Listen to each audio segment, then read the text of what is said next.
One Kawan TV One. Ini kalau dilanjutin dengan kesadaran masyarakat yang sudah naik, meningkat, itu kan pasti mereka akan menggunakan jurus baru kan. Nah, Kira-kira apa tuh jurusnya? jurus baru itu indikatornya diantaranya terbaca pada statement 2 menteri. Oke. Satu menteri ATR Kepala BPN Nusron Wahid. Coba kita sekarang bahas itu. Ya, yang kedua menteri Sakti Wahyu Trenggono. Yang pertama, Ya. saat datang ke desa Kehot, Nusron Wahid, videonya viral, menyatakan demikian. Saya nggak mau berdebat dengan kepala desa, ini saya Arsin kan. Apakah itu dulunya tambak atau apapun itu, tapi faktanya sekarang secara faktual dan material tanah ini sudah menjadi laut. Berarti apa? Tanah musnah. Clear? Seolah-olah kan benar. Padahal tanah itu tidak pernah menjadi laut, dari dulu laut. Dari dulu emang nggak ada tanah. Dan itu bisa dicek melalui indikator satelit citra kan? Iya. Nah, ketika membenarkan dengan terminologi tanah musnah, berarti mengakui apa yang dulu sebelumnya tambak dan sudah musnah. Nah, kalau sudah musnah, ada hak reklamasi, ada hak uang ganti rugi, uang kerohiman. Diatur di mana? Di pasal 66. Nah, Pasal 66 Undang-Undang PP-nya Bang, ini rinciannya PP nomor 18 tahun 2001, nanti dicek. itu turunan dari Undang-Undang Cipta Undang-Undang Cipta Kerja. Kerja. Di belit pertanahannya. Di Undang-Undang Cipta Kerja itu ada di pasal 49-nya pintunya. 49. Jadi 49 nanti di definisi PP itu ada satu angka 33. Lalu hak tentang reklamasi atau rekonstruksi ada di pasal 66. Kesalahan kita kan orang Indonesia kalau baca itu kan hanya pasal 1 ya. Padahal ekor pasalnya ini justru membuka celah bagi mereka untuk melakukan Jadi reklamasi. manipulasi dan kejahatan yang dilakukan sebelumnya dengan menimbulkan sertifikat sekarang seolah-olah Akan dilegitimasi ya, dengan terminologi tanah musnah. Dan itu juga sama yang disampaikan oleh Menteri Sakti Wahyu Trenggono saat dia podcast dengan Akbar Faisal and Sensor. Dikatakan itu kan tanah musnah, udah selesai, nggak ada. Jadi apa haknya? Nggak ada di situ. Iya, kalau kita hanya baca bahwa tanah musnah itu hilang hak keperdataannya. Tetapi di pasal berikutnya, ayat berikutnya pasal 66 itu orang yang punya hak yang tanahnya musnah diberi hak untuk melakukan rekonstruksi atau reklamasi. Sekarang pertanyaannya, siapa yang punya kemampuan kapasitas untuk melakukan reklamasi atau rekonstruksi laut? Apakah Pak Bambang, saya atau petani nelayan kecil-kecil? Enggak, di Indonesia itu raja reklamasi Aguan. Sudah jelas ini untuk kepentingannya Aguan. Oh, perusahaan yang punya sertifikat SHGB dari 263 dan 17 SHM itu diakui 2 perusahaan itu adalah anak usaha Agung Sedayu Group.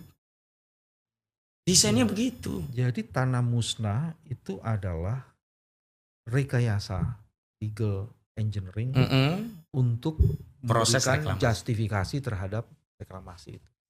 Dan itu artinya meniadakan atau memutihkan kejahatan yang dulu terjadi. Yang sebelumnya terjadi. Harusnya itu tidak dianggap sebagai tanah musnah. Memang tidak ada tanah di situ, sejak dulu laut. Sehingga prosesnya apa? Prosesnya adalah bahwa orang yang merekayasa tanah di laut tadi kena pasal 266, 263 setidaknya. Pasti ada pemalsuan dokumen. Pasti ada keterangan palsu dimasukkan akta otentik. Yang ini sedang jalan di Barreskrim katanya kan pasal ini. Tapi kita nggak tahu orangnya siapa. Yang kedua, produknya ini selain ya, nah ini juga saya heran. Upaya penyelapan itu terlihat dari statement Menteri Nusron Wahid. Pada mulanya dia sebutkan bahwa sepanjang 2022 sampai 2023 telah diterbitkan sejumlah sertifikat di laut. Ada 263 SHGB, ada 17 SHM. Clear. Nah, ketika dia melakukan verifikasi ternyata kenapa hanya 50 yang dibatalkan. Sisanya berdalih karena dia tidak punya kewenangan kontrarius actus lebih dari 5 tahun, maka dia harus minta fatwa dari Mahkamah Agung. Padahal sebelumnya dia sebutkan rentangnya 2022-2023. Dan ini nyambung karena PP-nya sebelumnya 2021. Dan nyambung juga dengan pagar laut untuk mengokupasi wilayah laut tadi untuk nantinya dijadikan reklamasi daratan. Karena menurut citra satelit pagar itu baru muncul 2022. Nah, kalau ada klaim 2014 itu klaim, nggak saintifik. Yang saintifik itu adalah apa yang data yang secara ilmiah bisa kita tunjukkan kepada publik. Pagar laut itu 2022 mulainya. Data Google Earth itu menyatakan begitu. Mulai terlihat. Kalau Pak Hartarto itu apa ininya kaitannya dengan Nah ini rangkaiannya kan dalam konteks kebijakan. Dulu kan kebijakan itu oleh presiden yang memberikan status PSR. Tapi produk hukumnya kan bukan lewat PP atau Perpres. lewat peraturan Menteri Koordinator Bidang Ekonomi. Yang lampirannya itulah dimasukkan PSN ini, PSN begitu. PIK gitu ya. Iya, begitu. Dan disitulah kemudian juga terjadi dari awal memang kejahatan itu sempurna dan ingin ditutupi kan. Iya, betul. Itu diberikan kepada satu korporasi yang tidak berkaitan dengan Agung Sedayu, gitu kan? Bukan, ini perkorporasi bagian dari Agung Sedayu, tapi namanya bukan Agung Sedayu, sehingga bisa berdalih itu bukan kami loh, gitu loh. Oke. Terus tadi katanya ada banyak aset-aset milik negara yang kemudian itu juga diambil alih kayak sungai tadi itu. Nah, ada lagi nggak yang lain? Sungai, jalan itu jalan desa ada. Ya tergantung jalannya nanti aksesnya ada jalan desa yang jelas. Dan kemudian kalau laut kan ada yang itu menjadi common public atau bahasa lainnya itu kan public property ya. Sama lah common public atau public property. Intinya itu milik barang-barang yang negara punya kewenangan mengelola. Termasuk laut ini. Dan hutan Bang. Jadi PSN itu kan ternyata terletak di atas 1.500 hutan lindung yang belum terjadi konversi. Kan berarti dia jelas merampas. Wilayah hutan lindung dijadikan PSN bagi Agung Sedayu PIK 2 ini. Yang dulu itu juga begitu Bang. Awalnya kan mereka membangun narasi ini. Menteri ATR katanya begini. Saya akan mengubah caranya 2 alternatif solusi untuk melegitimasi PSN yang kacau ini yang melanggar hukum karena di atas lahan hutan lindung. Yang pertama, perubahan peruntukan lahan lindung menjadi hutan konversi itu kewenangan di Menteri ATR. Yang kedua, perubahan rencana tata ruang dan wilayah baik di tingkat kabupaten ataupun provinsi. Nusron menyatakan, saya belum mengambil tindakan apapun karena tidak ada yang masuk permohonan terkait itu. Lah kan waktu itu kami protes. Kalau ada sesuatu yang melanggar hukum, harusnya yang melanggarnya ditindak. Bukan negara memberi fasilitas untuk melegitimasi itu gitu loh. Ya, tapi kan ini memang kelakuannya gitu. Sawit 2,3 hektar, 2,3 juta hektar. Diputihkan. Ya, kemudian diputihkan. Nah sekarang gini, ini tadi Mas Ahmad mengatakan sudah mengajukan ke pengadilan. Iya. Ada gugatan perbuatan melawan hukum. Pihak yang digugat siapa? Ada 8 dan 1 turut tergugat. Tergugat pertama yang kami gugat Aguan Sugianto Kusumo. Kedua Antoni Salim. Ketiga PT Pantai Indah Kapuk atau PANI. Keempat PT Kukuh Mandiri Lestari. Kelima Joko Widodo. Keenam Erlangga Hartarto. Ketujuh Surtawijaya. Kedelapan Mas Kota. Dan yang ke-9 turut tergugat adalah Kementerian Keuangan. Kepentingannya untuk menerima pembayaran karena kami menggugat dengan ganti rugi 616,2 triliun rupiah yang dibayarkan kepada negara melalui Kementerian Keuangan. Jadi fungsi Kementerian Keuangan yang menerima bayaran dari ganti rugi tadi. Jadi seluruh penyebutan nama pada seseorang yang berkaitan langsung dengan orang itu, sebenarnya itu juga karena di dalam gugatan udah disebutkan gitu. Sudah. Dan ada reasonnya. Kenapa kami gugat Aguan dan Antoni Salim? Karena 2 orang ini yang punya saham mayoritas di PT Pantai Indah Kapuk melalui 2 unit usahanya, Agung Sedayu Group dan Salim Group. Logikanya adalah demikian.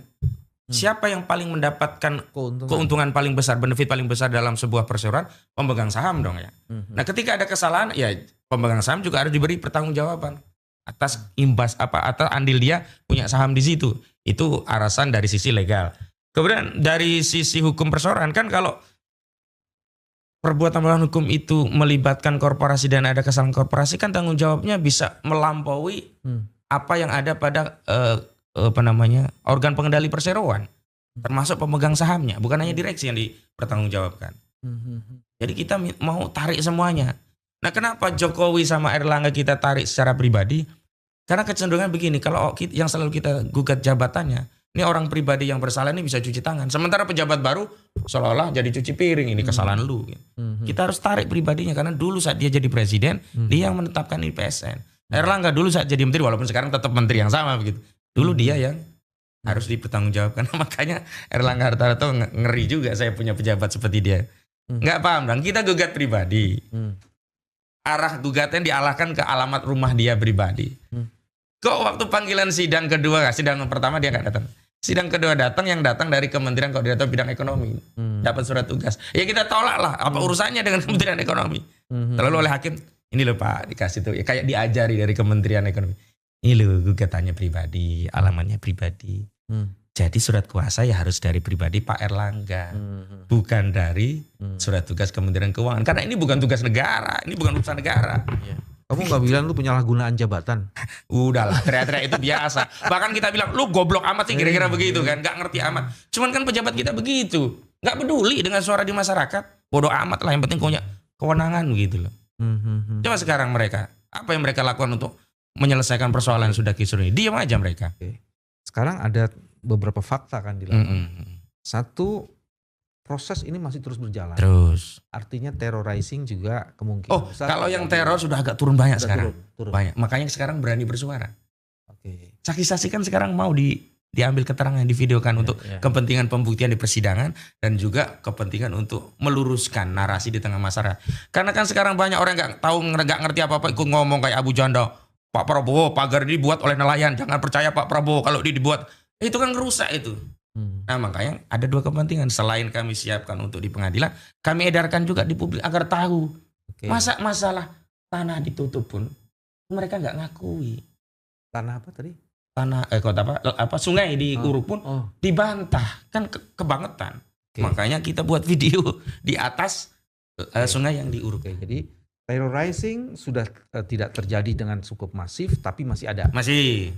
Terus kedua, sekarang kemungkinan besar itu akan diubah peta masalahnya, konfliknya menjadi konflik horizontal karena ada kelompok-kelompok lain yang dihidupkan dan dibiayai untuk menghidupkan ini. Untuk mengatasi itu apa?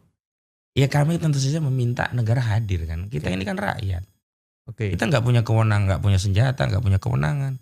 Setelah itu yang ketiga, akan ada media-media yang melakukan counter attack bahwa itu nggak benar. Jadi akan ada perang nih di media ini dan mereka punya kemampuan besar kan untuk memproduksi berbagai macam cerita untuk di media sosial.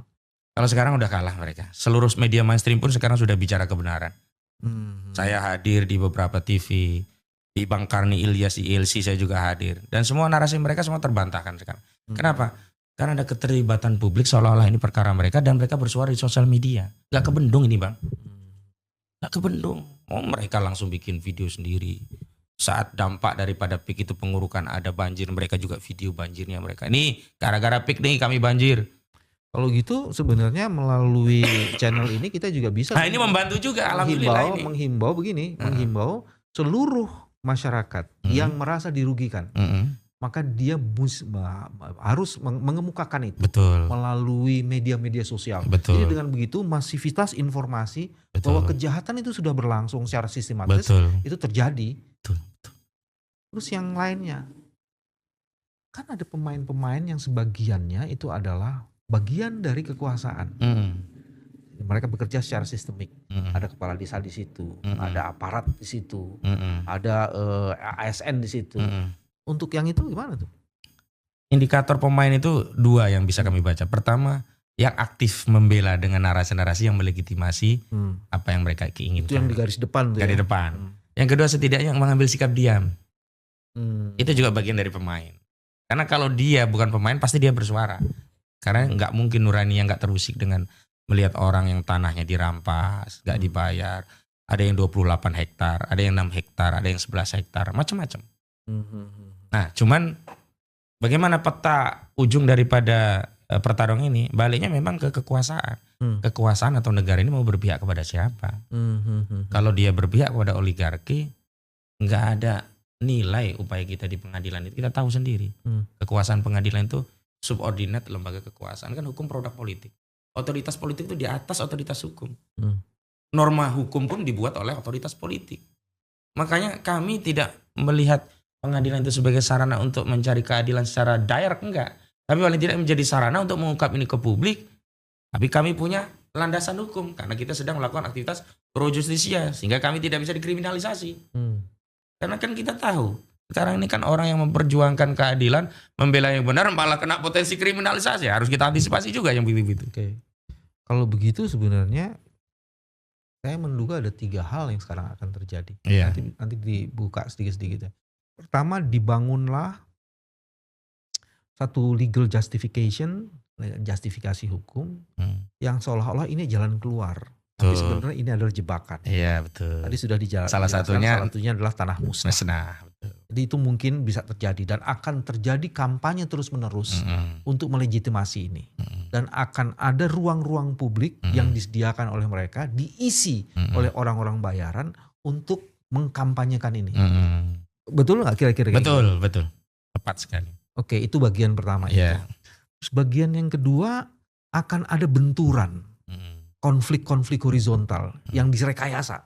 Seolah-olah kemudian ini ada kelompok-kelompok yang sebenarnya dia ikhlas, rela tanahnya diambil alih. Cuman ada provokator-provokator nih yang menyebabkan ini. Jadi konflik itu diciptakan. Betul nggak kayak gitu? Betul, dan di antara strategi yang kedua, saya di lapangan sudah mulai ada korban-korban itu dihubungi langsung oleh orang-orang mereka mau diselesaikan langsung. Saya bilang begini, kalau dia mau... Maksudnya apa diselesaikan langsung? Ya yang belum dibayar-bayar tadi. Oh, yang tadinya tanahnya dari 200.000 betul. jadi 150 jadi 100.000. Betul. Saya bilang begini, kalau mau diselesaikan dibayar itu rezeki kalian, silahkan. Saya bilang begitu. Tapi kalau setelah itu kalian bikin video, jangan, berarti kalian berkhianat pada yang lainnya. Karena kalian setelah terima duit, kalian memikirkan diri sendiri, tapi nggak mikirkan yang lainnya. Terima diam silahkan. Tapi kalau terima ikut, terima kasih Agung Sedayu, kami sudah, itu pengkhianat itu jadi antek itu. Kami antisipasi semuanya bang, karena nggak mau. Sempat beberapa kali saya dihubungi untuk ketemu dengan korporasinya. Saya kan nggak mau. Saya sudah bilang begini, hari ini saya hanya mau diselesaikan oleh negara. Nggak mau saya dibawa kendali korporasi. Kalau korporasi yang menyelesaikan, ya untuk kepentingan korporasi bang. Nggak mungkin dia berpikir untuk semuanya. Dan saya nggak mau juga, ada orang-orang beberapa merintil nih minta lewat saya diselesaikan. Kalian ini tahu saya punya kepentingan pribadi, sedangkan kita sedang memikirkan kepentingan rakyat semuanya. Kalau ini yang merintil maju, begitu mereka selesai, saya nemui, ini pasti udah nggak mikirin yang lain. Itu karakter kita kan begitu kepentingannya selesai kan nggak mau berjuang. Nah saya nggak mau gitu, saya mau fokus dulu negara hadir. Begitu segera negara setelah hadir, melakukan audit menyeluruh, negara yang menjadi mediator untuk menyelesaikan, nah salah, itu aman begitu. Yang ketiga, proses ini akan di slow down, diulur-ulur, dibuat sampai lupa. Sampai napasnya habis. Ya, dia bilang, oke saya ambil alih. Ya, mana ambil alih, cuman nggak pernah diselesaikan. Juga. Iya. Jadi membuat seluruh proses ini mengalami turn down, turun, sehingga kemudian tidak mendapatkan perhatian publik lagi, dan kemudian ciptakanlah masalah-masalah baru yang akan menutup kasus ini. Kayak gitu juga nggak sih terjadi itu? Mungkin. Dan hari ini kan sebenarnya sudah terjadi kayak melon. Gas melon itu kan masalah dibikin sendiri, selesaiin sendiri. Dibikin sendiri apa? Bikin aturan nggak boleh diecer. Begitu rame kembali boleh ngecer. Itu masalah dibikin-bikin sendiri, bukan masalah yang timbul karena keadaan ya. Masalah dibikin-bikin sendiri, diselesaikan sendiri, jadi pahlawan sendiri gitu loh. Ini memang diantara yang umum atau menjadi semacam template ya kalau menghadapi kasus-kasus besar kan begitu, pengalihan dengan beberapa kasus receh. Kemudian nanti akan ditarik masalah yang misalnya radikalisme dan sebagainya, itu biasalah. Tapi kan begini, kami bersyukur sejak era sesmed terbuka. Nah, meminjam istilahnya Mas Bambang ya, kewarasan publik itu yang akan memverifikasi semua informasi. Apalagi banyak yang menjadi korban. Umumnya orang yang menjadi korban atau orang yang empati dengan korban gak akan diam dengan narasi yang gak sejalan dengan nuraninya. Dia akan berjuang, mengcounter. Nah fungsi kami itu adalah mendorong, mendelivery masalah ini menjadi masalah publik sehingga yang membela itu bukan kami saja tapi seluruh masyarakat dengan caranya. Ada ya dengan like, share, komentar. Kan sekarang semua ya kalau lihat video-video yang pro Agung Sedayu itu udah habis dihajar sama netizen kita. Untuk terobosan, breakthrough, apa yang mesti dilakukan negara? Kita kan harus keluar dengan satu solusi itu atau alternatif penyelesaian. Apa yang mesti dilakukan? Saya sudah sampaikan berulang kali. Yang pertama kalau udah begini hentikan semuanya dulu. Moratorium seluruh proses itu. Nah setelah itu lakukan audit menyeluruh. Audit kinerja, audit keuangan, termasuk audit hukum. Kemudian selesaikan sesuai dengan apa yang menjadi hak-hak rakyat. Kalau rakyat ya memang ridho tanahnya dijual, ya selesaikan. Tapi kalau gak ridho, kembalikan. Kalau pengembang mau membangun sesuatu, rakyat tadinya tidak ridho, kemudian dia menawarkan lebih besar, kemudian rakyat ridho, gak apa-apa. Karena yang namanya perampasan itu kan terjadi karena apa? Mengambil tanah milik orang lain tanpa keridhoan. Itu definisi perampasan yang kami sampaikan kepada masyarakat. Mengambil tanah milik orang lain tanpa keridhoan. Baik tidak ridho karena harga, apalagi tidak dibayar harga. Artinya kalau keridhoan itu kembali, misalkan harganya dikembalikan, ya kami serahkan kepada pemilik tanah. Tapi audit hukum tetap harus jalan. Siapa yang salah, yang menipu, yang ngambil laut dan sebagainya tetap harus proses hukum. Oke. Boleh diminum. Boleh, terima kasih. Jangan lupa kalau bersemangat terus lupa minum. Iya, terima kasih. Aku minum dulu. Begitu. Breakthrough ini diperlukan, cuman kan harus ada instrumennya. Kalau tadi mau dilakukan audit, assessment ataupun apapun namanya, itu sebaiknya dilakukan oleh task force yang bersifat ad hoc dan khusus atau diserahkan kepada instansi-instansi. Enggak percaya udah harus task force dan melibatkan banyak instrumen. Jadi dibangunlah task force. Jadi ini sekaligus minta nih sama Pak Prabowo, bikinlah task force yang isinya itu adalah stakeholders. Ya, betul. Dan kemudian memberikan job description yang jelas, dan dilengkapi oleh expertise yang dibutuhkan untuk melakukan assessment atau due diligence atau audit terhadap seluruh masalah itu. Dan jadikan ini adalah salah satu laboratorium penyelesaian masalah-masalah sosial, sehingga kemudian ini bisa dipakai untuk menyelesaikan masalah-masalah lain di tempat lain ya. Dan yang paling penting adalah PSN menjadi kunci pembuka yang menyebabkan masalah ini menjadi begitu rumit dan kompleks. Nanti saya sih punya bayangan ada penyelesaian dari sisi faktanya, ada penyelesaian dari sisi regulasinya. Dan kalau kita runut regulasi, memang biang keroknya di Undang-Undang Cipta Kerja. Makanya menurut kami itu di antara rekomendasi yang paling penting terkait persoalan konflik agraria dan yang lainnya, itu adalah Presiden harus segera mengeluarkan Perpu untuk pembatalan Undang-Undang Cipta Kerja. Sehingga seluruh undang-undang yang direview melalui Undang-Undang Cipta Kerja yang sebelumnya diganti dengan Undang-Undang Cipta diberlakukan kembali. PP yang turunan Undang-Undang Cipta Kerja dibatalkan. Sehingga apa?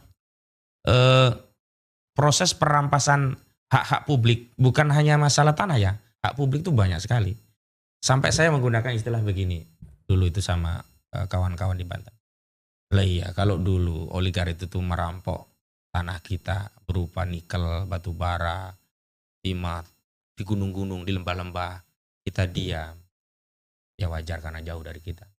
Nah sekarang dia merampas tanah di kampung kita, di halaman kita, sawah tempat kita mencari hidup, tambak mencari hidup, kok kita masih diam gitu loh. Nah akar masalahnya ternyata di Undang-Undang Cipta Kerja. Maka kalau diterbitkan Perpu untuk membatalkan Undang-Undang Kerja, Undang-Undang Cipta Kerja, lalu nanti proses harmonisasi undang-undang itu tidak boleh lagi dengan menggunakan pendekatan omnibus. Kenapa? Kalau sudah omnibus, ini rincian masalah pada sektor yang di omnibus itu tidak menjadi lengkap. Dan yang menarik kan kemarin itu kan substansi omnibus law Cipta Kerja itu paradigmanya adalah awalnya kan Cipta Kerja, sebenarnya bukan Cipta Kerja, Cipta Investasi. Kepentingan lebih menguntungkan pada investor oligarki. Sehingga apa? Normanya itu hanyalah norma untuk melayani oligarki agar mereka mudah untuk berbisnis tanpa memikirkan apakah kemudahan berbisnis para investor tadi merampas atau tidak hak-hak rakyat. Ternyata faktanya merampas hak rakyat. Begitu. Teman-teman, ada beberapa hal yang penting untuk dirumuskan. Bagian pertama, kejahatan itu begitu sempurna. Kompleksitasnya menghardik kesadaran kita dan nurani kita. Dan ini sudah tidak bisa dibiarkan. Karena kesempurnaan kejahatan itu awal dari sebuah masalah dan azab karena dari situ. Yang kedua, Undang-Undang Cipta Kerja itu ternyata menjadi biang kerok yang menyebabkan seluruh kompleksitas kejahatan itu terjadi. Dia sudah tidak bisa disebut lagi sebagai Undang-Undang Cipta Kerja, tapi Undang-Undang Cipta Oligarki. Karena menghasilkan oli bekas dan oli busuk. Sehingga kemudian harus ada upaya yang serius untuk mendelegitimasi Undang-Undang Cipta Oligarki ini. Terus yang ketiga, harus ada satu upaya yang menghadirkan negara. Tim khusus, task force yang bersihkan stakeholder yang ditopang oleh para ekspertis yang melakukan review terhadap peristiwa, terhadap kebijakan, dan terhadap dampak yang harusnya kemudian bisa diatasi perlu dilakukan. Inilah cara kami menjaga kewarasan, karena hanya dengan kewarasan, harapan bisa kita jemput.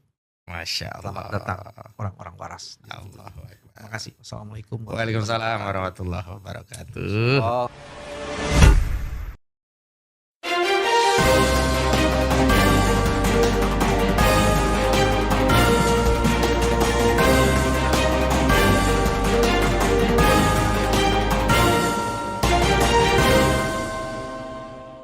1 Kewan TV 1.